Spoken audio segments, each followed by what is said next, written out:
get my 6.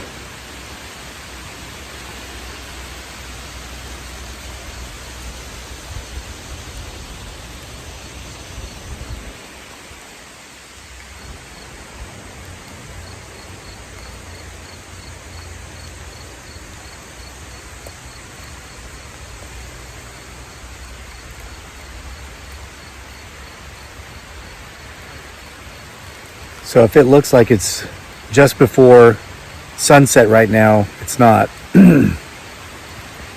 Still about 4 hours of daylight left as of this recording. And the day was bright, sunny, clear, hot. 0% chance of rain. I even checked the weather forecast because we have a little bit of mowing we're going to do this evening once the temperatures drop. So I come up here, and all of a sudden, the clouds come in, the wind picks up, as you can hear right now, and it's raining. I want you to listen very closely, and they're trying to block your ability to hear past them. But my neighbor on the other side of my property line, up on the high part here, is over there mowing his grass. And no, people don't mow grass in the rain. It's not raining over there. It's only raining here. If you were to know how many times this has happened, there's been times this will happen just on a clear, bright, sunny day. It just gets all gloomy and ominous. It starts raining. It happened a few weeks ago. Well, it was a couple months ago now. This is kind of when I realized this phenomena here. I was getting ready to go mountain biking out on the road though, and I go out, and all of a sudden this happens, this strange weather event. I tried to wait it out about 5 or 10 minutes, and it was still just doing this. And so I said, you know what, I'm going to go biking anyway because I've got to get my workout in. So I got on the bike, took off, went down to the road, and as soon as I crossed our property line, it was bright, it was sunny, and it wasn't raining. And I was like, well, that's weird. Well, maybe this little strange weather event is just like someone just threw something at me.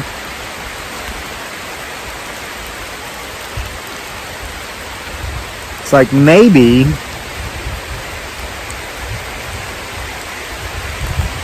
did you guys see that? Keep getting my 6, and what that means is watch behind me. So I stopped my bike and I turned around and I went the other way. Got, going in the road in front of our property. It's still raining, it's gloomy, it's ominous.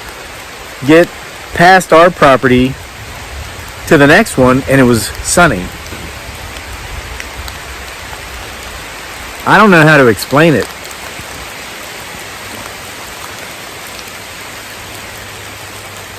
We do live in a mountainous region, and I know weather patterns can be very odd, when clouds come into contact with mountains. Well, they got to push their way over the mountains, they'll release their moisture. That's actually what causes rain, but there were no clouds. It's crazy. And the mountains are back here, and that's west, and weather moves from west to east. The sun rises in the east and sets in the west, but clouds move from west to east. So if there had been clouds, they would have pushed any moisture out coming up the other side of the mountains, not this one. It's just so crazy. Whew. Temperature's dropping to the point to where I almost feel chilled. This is not what I was going to talk about. I was going to talk about like silly stuff, like past work experiences, because I came up yesterday and I read aloud one of the stories from October Nights, 31 Tales for the Halloween Season. which is still #1 best-selling new horror anthology on Amazon because of you. Thank you for all of you who have been flocking over there to buy it. And I read a story yesterday evening about a mailman that was based upon kind of like just some of my experiences I had. And so just throughout the day, I've been remembering some really, man, I'm really getting wet now.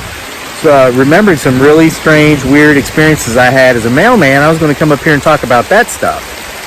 Bright, sunny, clear, not a cloud in the sky. But I get up here, I bring my chair just inside the wood line here where field meets forest. And now this very strange weather event. You're saying, come on, Crazy Lake, it's just rain. How's that a strange weather event? Well, because it's obviously not raining over there because dude over there is mowing his grass. 0% chance of rain today. We were getting ready to mow grass, and now this is happening. So, the only thing I can think of to do is tell my silly stories anyway and see if we can pick anything up in the background. Let me change my angle because I know you saw that earlier. I'm going to reposition my chair so we can watch there specifically. If you listen closely, you can hear that my neighbor on the other side of my property is mowing his grass. I hear his lawnmower. So the guy that lives over there, about 200 or 300 yards that way, the guy that lives 200 or 300 yards that way are both mowing their grass. And I'm sitting here in the rain. You watch. When I'm done with this, when we're finished, we wrap this up, I'm going to walk off the hill, and it's going to be like not raining. Okay, so I told that story about the mailman, like the serial killing mailman. It's a really cool story. That was like your free sample for now. When we get around to October,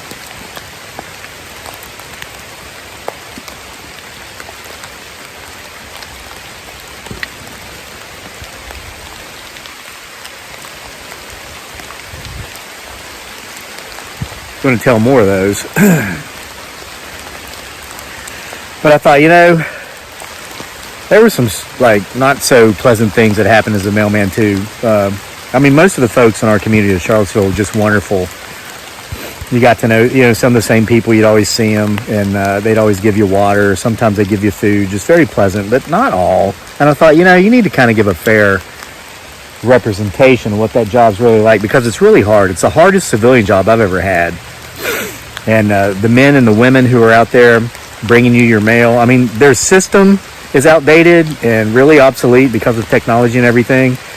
And it's they could do it much more efficiently. They could do it profitably, like UPS and FedEx and even Amazon delivery, if they didn't have this big, it's a kind of like a hybrid government agency, and so it's got the government mindset. Hey, we're never going to run out of money. We're the government. We'll just dip into Social Security, and because of that, they're run very inefficiently because they don't have to worry about the bottom line.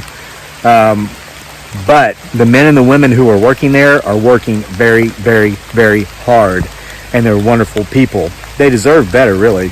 I worked with some of the best people I've ever met in my life when I was there, and being able to this stuff 17 days straight without a break, all that. So anyway, here's just some weird things that wasn't always pleasant.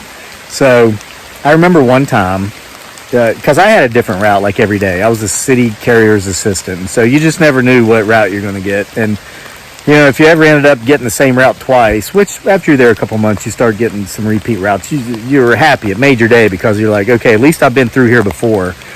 Because just imagine, guys, getting an entire mail truck full of mail and packages, and you're told, here, go park here and get started. And you've never even been to that part of town. It's like very intimidating, and it's challenging, and it's difficult, and it's hard. And I didn't have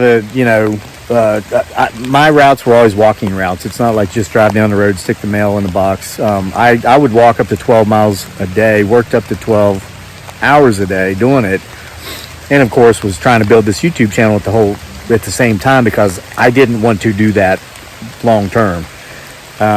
So I'd make 2 or 3 videos, get up at 5 in the morning, get out here in the fields, when the sun was up at 5:30 or 6 there in the 5 in the summer, make 2 or 3 videos to upload to the channel so I could get out of there. Unfortunately, that happened. But okay, so I remember one time I had this route. I'd had it before, so I kind of knew it. And so I was towards the end of the route. You know, it's funny. It's like almost like him, her, it, or they, or them, or whatever in the name of who knows what is up here, was afraid I was going to tell another story that they didn't want told. But now that they see I'm just talking about being a mailman, they're letting up. The rain's starting to stop. Until I said that, and now it's starting to pick back up. Tree knock. Very distinct tree knock.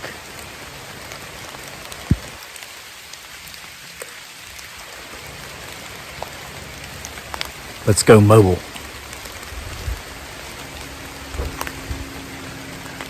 Another very distinct tree knock.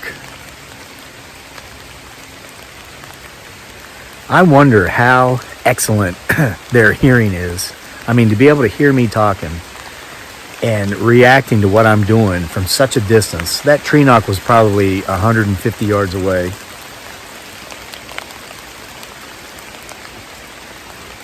I'm wearing shorts and flip-flops, so every time I touch a branch or a briar or a stick, I get freaked out. Okay, so I'm on this route, close to the end of the day. And I was kind of thinking of this because Dearly, my beautiful bride Dearly, aka Giggly Girl, spent all day today making a video. She was trying to I think she's going to upload it tomorrow. You got to watch it. It's about she was going to spend all day speaking to me in Tagalog, thinking I wouldn't know what she's saying. It's like, yeah, I only lived over there for 6 years. So anyway, I get to the end of the route, and I'm getting ready to start the route, and the last house on the route is actually right there beside the truck, because you go up one side of the street, loop around through all the streets, come down the other sides. So where you park is both the beginning and the ending of your loop.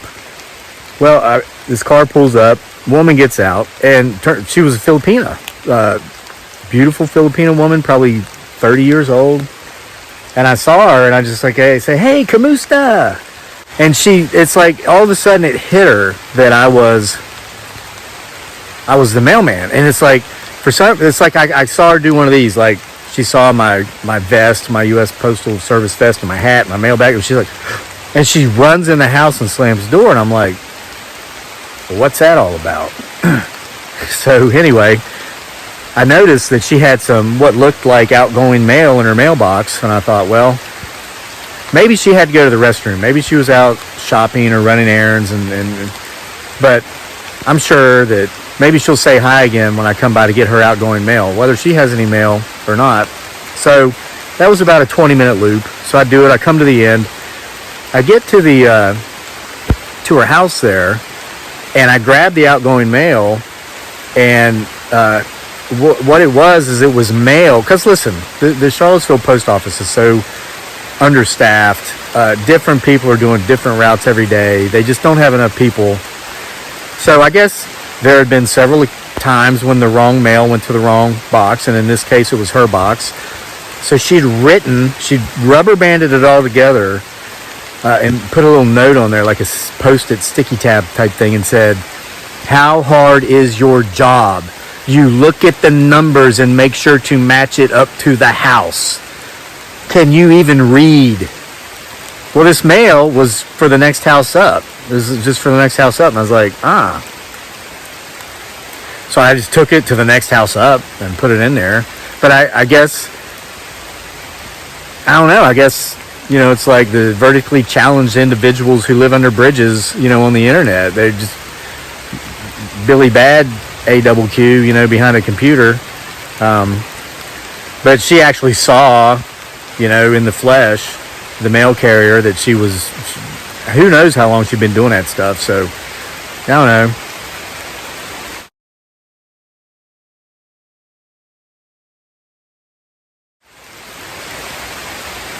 And then there were those people who wait by the mailbox. They know what time you're coming around. They actually wait to just complain about. There was another guy who was like in his 70s. Dude, seriously, dude, you're going to be in your 70s, and he was very visibly in poor health, and that's all I'm going to say about that. Same thing, you know, that week, some wrong mail gotten in his box, and just lit me up, man, lit me up. And that day was my 17th day straight without a day off, working 10 to 12 hours a day, walking up to 12 miles a day, 17th day straight. It was in July. It was 90 plus degrees in Virginia, and this guy just decides to just hang out, wait for me to come by. And I hadn't had that route that week, so I was like, wasn't me, sir, you know, whatever. I was trying to be respectful.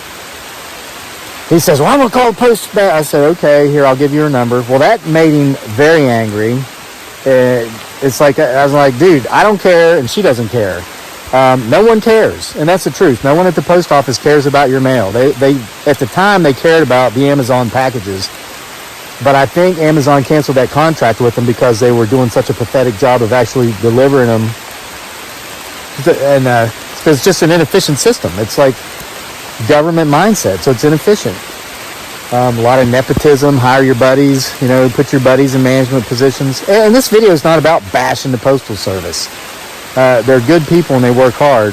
This video is really about trying to figure out why that guy can mow his grass, why this guy can mow his grass, and it's pouring the rain down on my property, and why this is not the first time this has happened.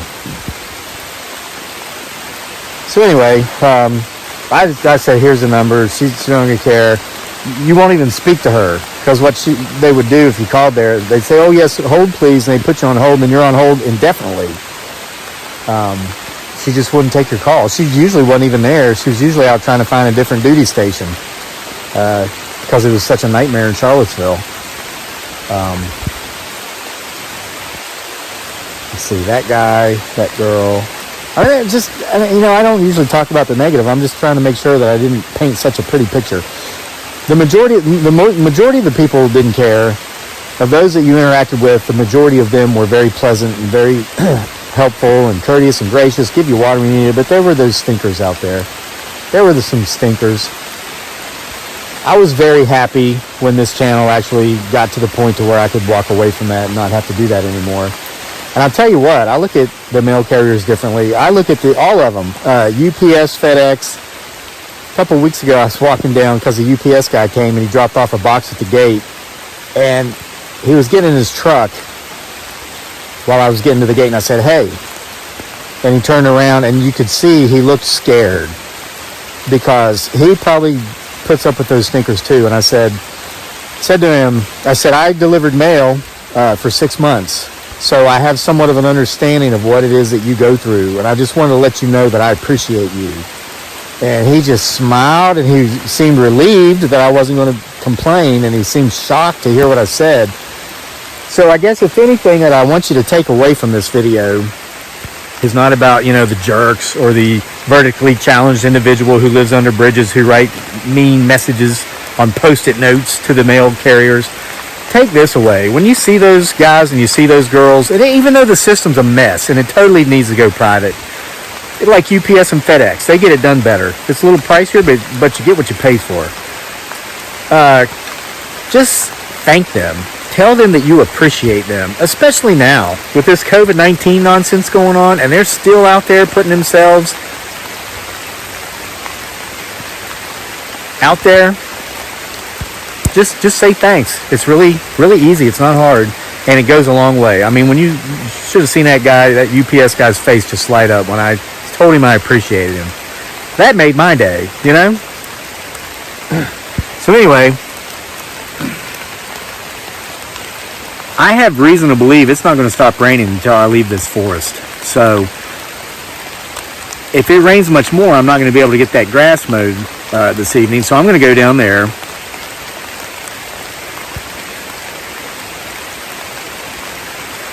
just to stop the rain so I can get some mowing done. So thanks for being here for another episode of PBSS, Potential Bigfoot Sasquatch Show. Thanks for buying October Nights 31 Tales for the Halloween season and sending it to number 1. I appreciate you. Okay? See you next time.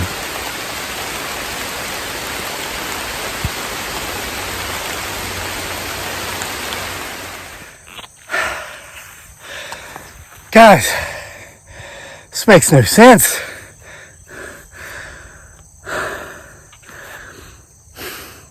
I stopped the video. I ended it. You saw it. And I ran down here. There's no rain. Look, I am soaking wet. I just spent the last 20 minutes getting rained on. You can see the fog. You can see the strange mist left behind. That's where we were. That's a campground up there. I was in the woods right behind the campground. I'm soaking wet. Look, flinging water on the camera. I don't know if it's...